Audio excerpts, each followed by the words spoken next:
We have David Bahnsen, a prominent wealth manager, political commentator, and author. This is a real treat for us to have him here today. David, come on up. Where are you? Oh, there. David, come on up. Thank you very much for coming here.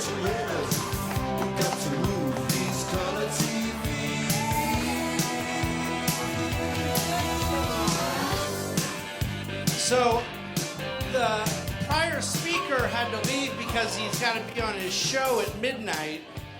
And my day starts every morning at 3:45 a.m. and I was trying to figure out what would be worse, doing a show at midnight or starting your day at 3:45. I think that I'd probably, all things being equal, rather have mine than the midnight deal. But I am sitting here listening to everyone tonight and hearing the energy of the crowd and hearing what animates you all.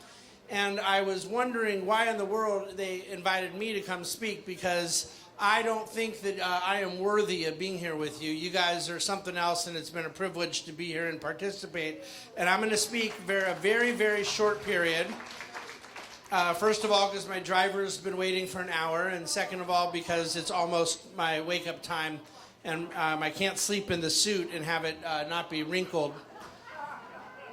So I actually am going to speak for a brief moment about last night's debate.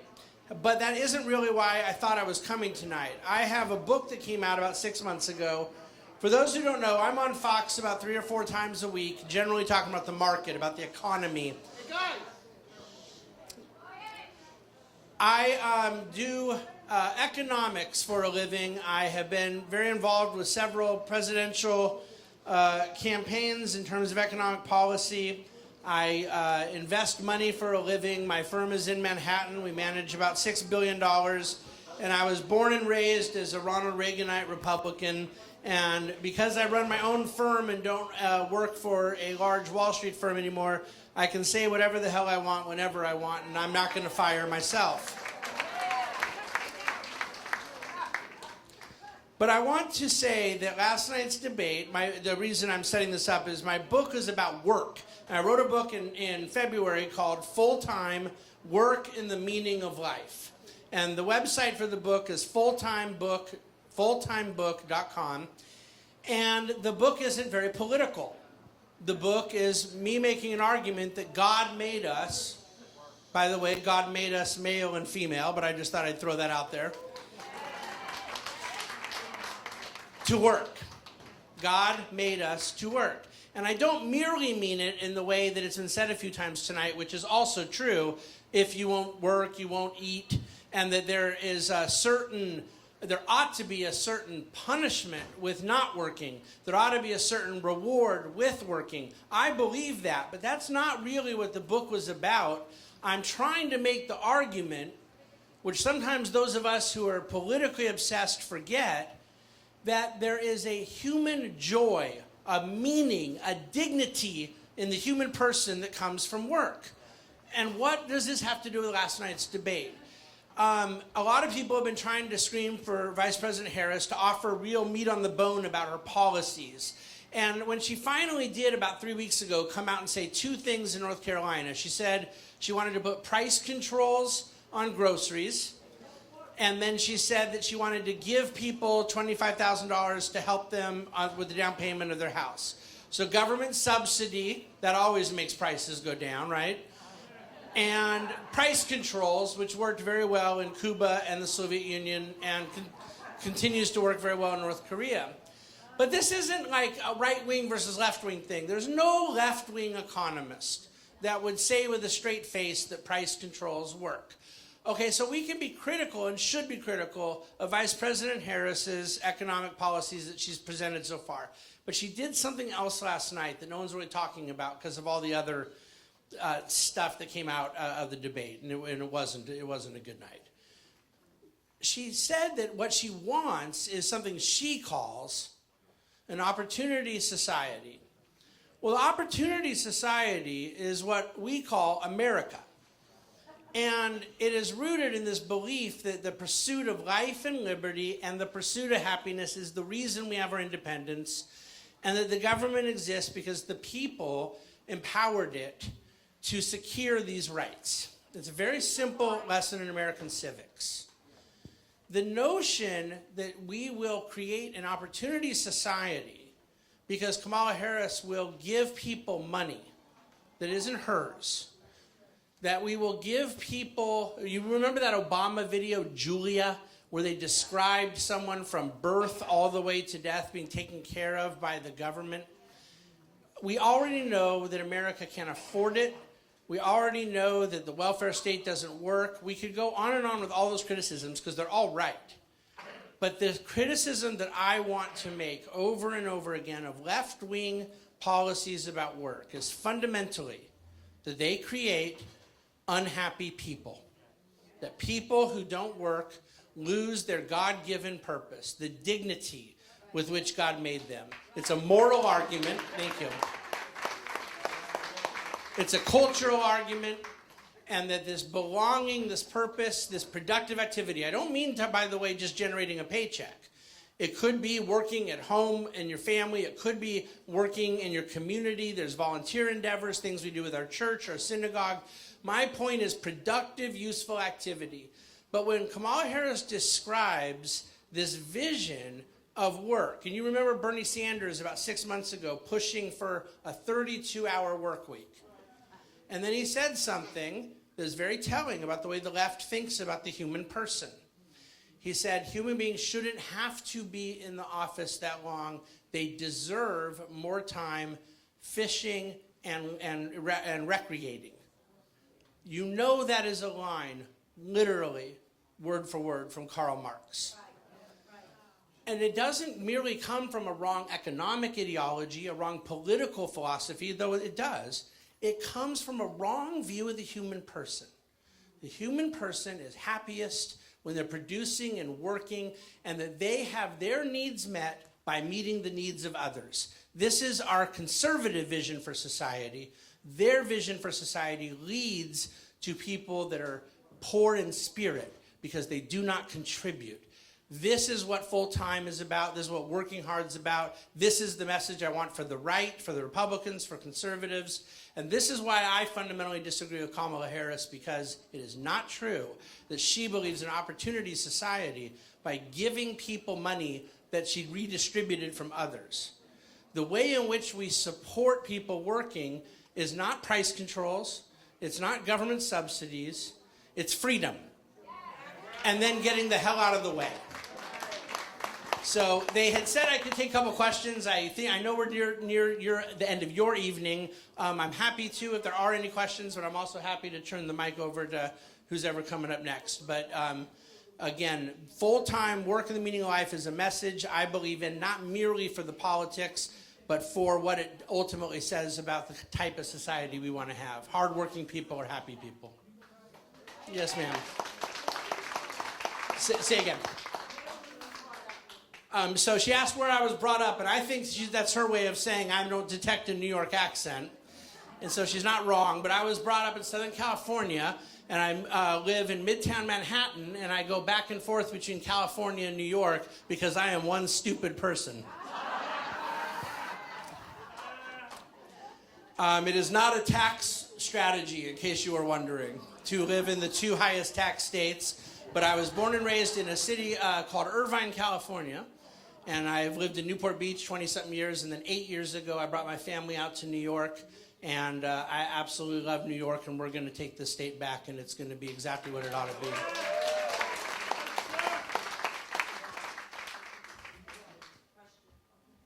Fire away.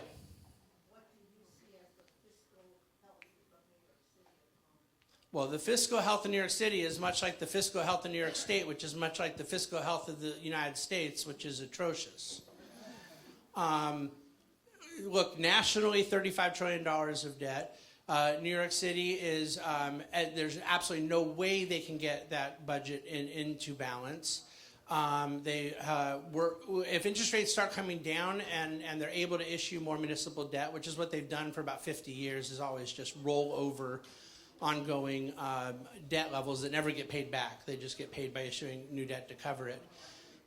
New York City is in a much more attractive place than a lot of other blue cities. Like if I had to pick what blue city I wanted to be. I'd far rather be New York than San Francisco, because New York City is always going to be a place people want to live, but they just continue to push the envelope with insanity. So the biggest challenge is always the same in these big high-tax blue states. The tax base is very thin. You know, very candidly, people like me on Wall Street pay all the taxes. That's really, they get something. We talk about nationally, the top 1% pay 37% of federal income taxes. In New York City, it's about 55% of money comes from 1%. So where one hedge funder leaves to go to Miami, it could take away tens of millions of dollars. It's a insane situation. One day we'll have grown-up leadership to address it. Well, the stock exchange left many years ago in terms of it's all electronified now. And so the real question is whether or not the big investment banks, I spent many years as a managing director at Morgan Stanley, the bulk of private equity, the bulk of the big firms are still based in New York, but the markets have been democratizing all over the country for years. Dallas, Texas, Miami, Palm Beach, Nashville's become a big financial hub, so it's spread out. So that's one thing about capital, is it goes to the most rational place, right? And just like we all do with our own money, we try to go rationally defend and protect our capital, and it isn't as rationally held in New York as it used to be. I would be more worried again about San Francisco. You know, during COVID, all those venture capital people, Silicon Valley, big tech guys, they left. They're not coming back. They're in Denver. They're in Nashville. They're in Salt Lake City. They're in Florida. They're in Austin, Texas. They're not going back to San Francisco. New York has generally been more resilient, and so we'll see. I'm an optimistic person. That's one thing I don't like when Republicans give into the doom and gloom. I still believe there's nothing wrong with America that can't be fixed by what's right with America. Yes, sir. So I want to repeat for those who couldn't hear. He asked if I could explain how stupid it is to want to tax unrealized gains. Can I start with some very, very good news? And you can remember I said this, and you can never, if I'm wrong, you never get mad at anyone at this meeting, only me. But good news, I'm not wrong. They are never going to tax unrealized gains. It will never happen. If Kamala were to win, there is no possibility that they would get the votes in the Senate to do it, let alone the House. It's an absurd idea, but taxing unrealized gains is something she has said. It is something President Biden said before with that Build Back Better, and it is a ludicrous idea. It's probably unconstitutional, but it's economically fatal, and it should worry everybody, even people that don't have big unrealized gains. If you think, well, I don't have enough in the stock market, or I don't have a lot of investments, or my house, or what have you, the notion of family-owned business, a closely held business, that's worth a significant amount of money, and taxing it on something before they've realized the money is just utterly insane. But I am 100% confident it will never happen. Thank you for pointing that out. We'll do one more. Yeah, it's not inverted. So what he means by yield curve is that right now the government could borrow money and pay it back in 2 years, and they were paying about 5%, and they could borrow money for 10 years, and it would only cost them 4%. So it's upside down. Normally, you'd be paying more money for longer term, and so we call it an inverted yield curve is the fancy term. It's been inverted for 2.5 years now, one of the longest ever, and it's about 80% of the time led to a recession later, and it didn't this time, but there's reasons why it didn't. But it isn't uninverted yet, because you're thinking of the 2-year and the 10-year is now back to even. But like right now, if you loan the government money for 90 days, they're going to pay you about 5%. And if you loan the government money for 10 years, they're going to pay you about 3.6. But that's just because the 90-day is waiting for the Fed to start cutting rates, and those are going to drop. The yield curve will go back to normal, and then we'll see what happens. And I don't think, a lot of economists have predicted 20 of the last 2 recessions. I don't intend to be one of them. There's a very mixed bag in the economy right now. But this is the other thing that drives me crazy they didn't talk about last night. And they're not going to talk about it the whole campaign. And very candidly, I wish President Trump would talk about it more too, but I especially wish that Kamala Harris would. You can't talk about the economy without talking about the debt. It's the #1 biggest issue. And people go, no, we need economic growth. That's what's hurting economic growth. It's the single issue for long-term economic growth for those of us who care about our kids and grandkids. Is we have $35 trillion of national debt. We're adding $2 trillion more to it per year. We will, and that's without a recession and without a war. We will be at 50 trillion when you blink. And this comes straight out of future economic growth.